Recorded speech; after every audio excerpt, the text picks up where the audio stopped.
What's going on, everyone? My name's Andy and welcome to another FPL video. This time we're talking Game Week 8 preview, so look at how my team did for Game Week 7, then look at the key talking points going into Game Week 8, which are going to revolve mostly around Salah, Kane and Aguero this week, I think, just the way the community's talking.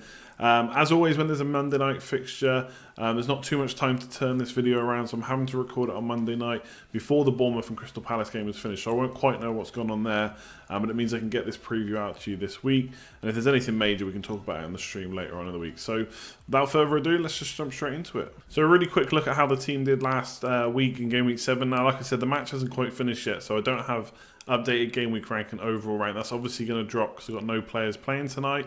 That's one of the reasons I wanted to make this video, because I know what my score is at least. So I scored 84 points. That was a 4-point hit.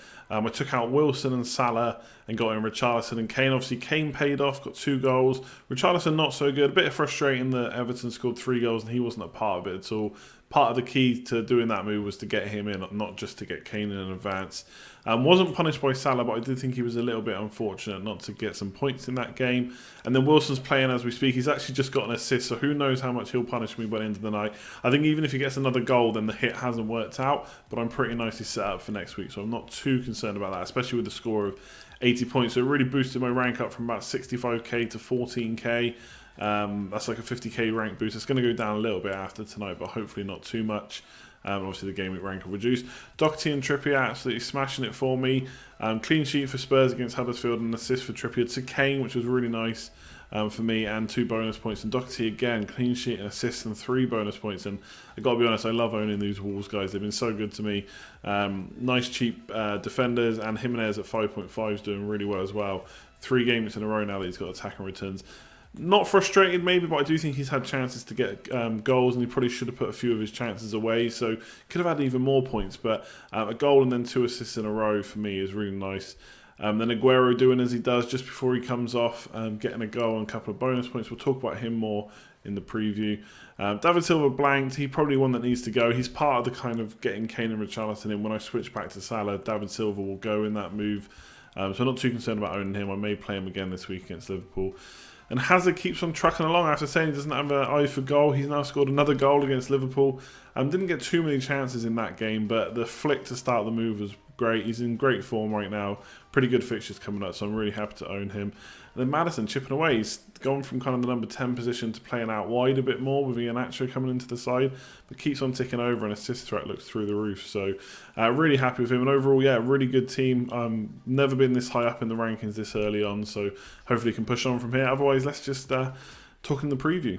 So in the preview, I want to get through a couple of quick points before we talk about the big hitters, literally Salah, Kane, Hazard, Aguero and Sterling. Just talk about Brighton Newcastle fixtures. So if you're looking for a bit of a fixture swing, then Brighton have West Ham at home this week, followed by Newcastle away, Wolves at home, Everton away, and then Cardiff away. I'm not really looking personally at too many Brighton players. I think those fixtures are decent enough, and the away fixtures are obviously against teams that they can get results against. A lot of people looking at Knockout at 5.5 million as a nice punt in midfield. He's been playing quite well, a bit of goal threat, potentially assists there as well for a cheap price. So if you're looking for a cheap midfielder to kind of complement your side and put money in elsewhere, then he could be the one to look at.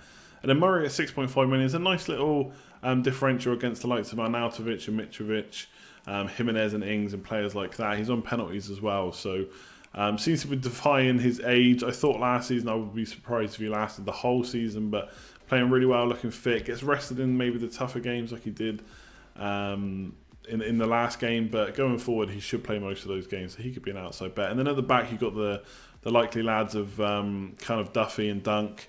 Duffy already got a couple of goals, a couple of assists. I don't know if those assists will carry on, but he does carry a lot of goal threat from corners and free kicks and stuff. I wouldn't mind him in my team necessarily. I've got Ryan. This is the run of fixtures I hope he does well in. So look at Brighton. Then Newcastle, their fixtures are probably slightly better. Man United away this week, which is tough, but then it's Brighton at home, Southampton away, Watford at home, and Bournemouth at home in a row. So pretty nice home fixtures there.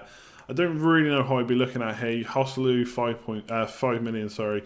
Perez 6.2 and Ritchie 5.9. None of them really stand out as options I want to go for. I'm not necessarily expecting Newcastle to score a whole lot of goals necessarily. I just think the likes of Murray at 6.5 with penalties is probably a better bet. And then at the back for Newcastle, you've got the likes of Yedlin and Lascelles, 4.5 and 4.8 million respectively.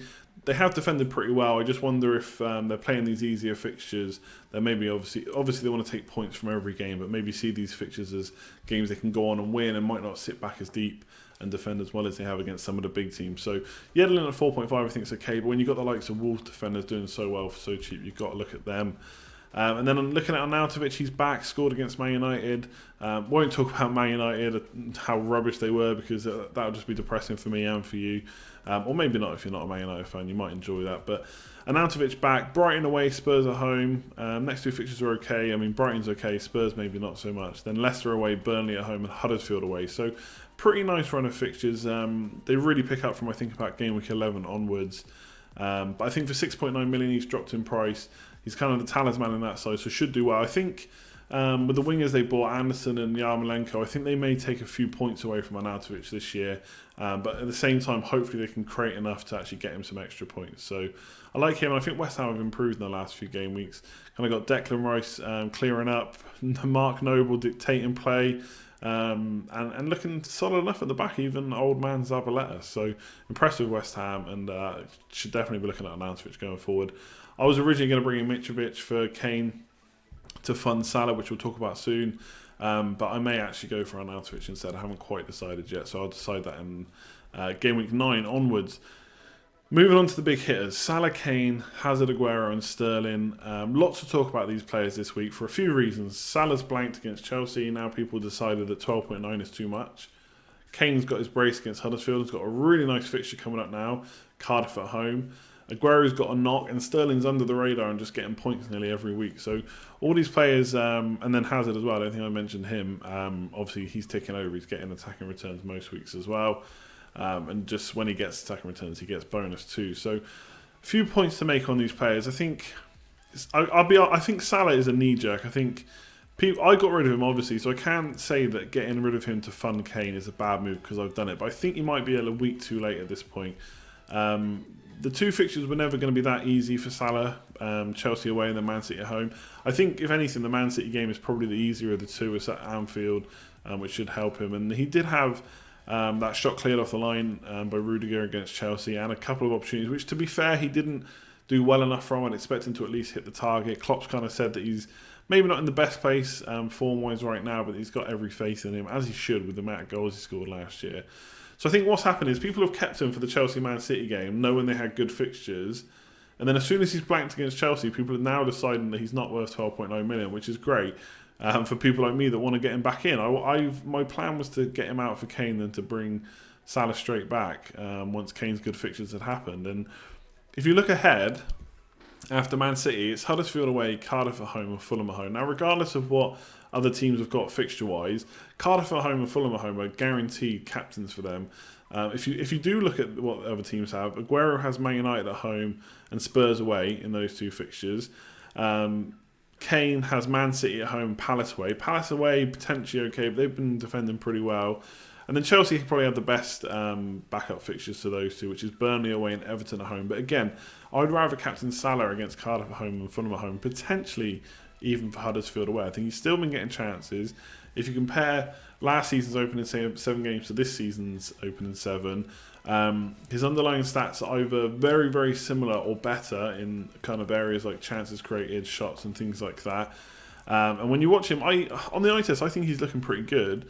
Yes, he's fluffing some quite good chances, so it depends whether you think he's going to keep doing that or whether he can put those chances away. And given what he did last year, I think it's more likely that he starts converting these chances than misses even more. So you've got to ask yourself that question. Will Salah keep missing these great chances? He's had 8 big chances in the opening 7 games, but only 3 goals. Will he keep missing them or will he convert them? And I think he'll convert them. And when I look at the Liverpool's fixtures, I think they're the best in the kind of 2 or 3 of the next 4 game weeks after game week 8. Do I think Mane can compete? I think he can probably do all right, but I wouldn't be happy captaining him like I would for Salah. So for me, I've got to get Salah back in. I don't care that he blanked against Chelsea. I mean, I didn't have him, so it helps. But knew these 2 fixtures would be tough. But the next 4, obviously it depends what happens in Champions League. You know, there could be injuries and stuff. But right now I'm looking at getting him straight back in. So I'd love to hear your thoughts below. Are you going without? Do you think it's a knee-jerk? Are you getting him back in? Are you just going to go out without him long-term? I'd love to know. Obviously, he's 12.9 million. So yes, for points per million or points per game or whatever, he's probably not going to match up to 12.9 million worth of value over the course of the season. Don't necessarily have to have him for the season. What I want him for is these great fixtures where I'm going to captain him, and hopefully he can provide me great value. At some point you have to spend your money in FPL. You can't just get value players. Obviously that's the aim, to get as many as you want, but at some point you just pay the premium to get these players that score big in easy matches, and I'm hoping that's going to be Salah. So for me, he's coming straight back in. Kane's obviously got a really good fixture this week, Cardiff at home. Should you switch around now? I feel like maybe a week too late for this move. It's probably going to cost a lot of people 4 or 8 points to get him out and back in now, or in and then back out. And I think with him, again, if you're looking at that price, yes, I think it's good for this week, captaincy-wise. But I probably wouldn't captain him now after this week until game week 15. He's got West Ham at home, Man City at home. West Ham away, Man City at home, Wolves away and Palace away in the next 4 fixtures after Cardiff. They're not good enough for me for captaincy, especially when I've got the likes of Hazard, Aguero, and then bringing Salah back in. So for me, he was good for Huddersfield, good for Cardiff. After that, he's not completely a no-go. He's probably got the most likely chance of starting out of all the players we're talking about, apart from maybe Hazard, but versus the likes of Aguero and Sterling and Salah, Kane's probably the more nailed on, just about. He's got penalties as well, which we saw helped against Huddersfield. But for me, for that price, I'd rather have Salah for just 0.4 million more with better fixtures, who I would definitely captain. So I like Kane for now. Hope he gets me a hat-trick, but not sure about him going forward. Hazard looks, I hate to say it, he looks almost must-have right now. He's ticking over so much, getting points every game. I think him or Sterling are good options right now. Sterling got 35 attacking returns last year, and looks like he's going to keep up with that this year. That kind of ratio of games to attacking returns. Obviously, he's in a side that score a lot of goals. He's very integral to that side as well. And I think I said pre-season, like him and De Bruyne played the majority of matches. De Bruyne's more nailed on when he's fit, or has been at least. We'll have to see how he comes back. He's back in training. And at 9.7 million, he could be a nice differential. But right now, Sterling's very low owned for a player that's scoring so many points. And he could be a contender with Hazard. But for me, it's one or the other, because right now I want Salah back and I've got Aguero. And Aguero's an interesting one because Pep said he's carrying a knock, so he's not 100%, can't finish games, can't get to 90 minutes. But what I find most interesting about that is, in previous seasons, he would have gone straight to Jesus. In fact, in previous seasons, I think Jesus was almost like the number 1 striker there, and Aguero was playing second fiddle. Pep had a lot to say about the way Aguero played, but he's obviously adapted now, and Pep trusts him so much that even when he's not 100%, and Jesus is there and could play, he still plays Aguero, who's got 9 attacking returns, 5 goals, 4 assists already this season, I think. And when he does start getting 80, 90 minutes, he's absolutely going to put teams away. So for me, I could go for a cheaper striker like Arnautovic or Mitrovic instead of Aguero, and then maybe move my money into midfield and get Sterling. I don't think that's necessarily a bad idea. I just think Aguero can still do the business. And yes, okay, this week's tough with Liverpool away, but then he's got 2 weeks off for international breaks. He's not in the Argentina setup, so hopefully he gets some time to recover from that knock. And then he got Burnley at home, which I'll probably captain him on. Then Spurs away, tough, but then Southampton at home could be captainable material there. And then Man United at home, which again, you probably wouldn't. So fixtures kind of on and off there, but obviously if they're on and off for Aguero, they're also on and off for Sterling. So for me, my aim for the next few weeks to have 3 of these is Aguero, Salah and Hazard.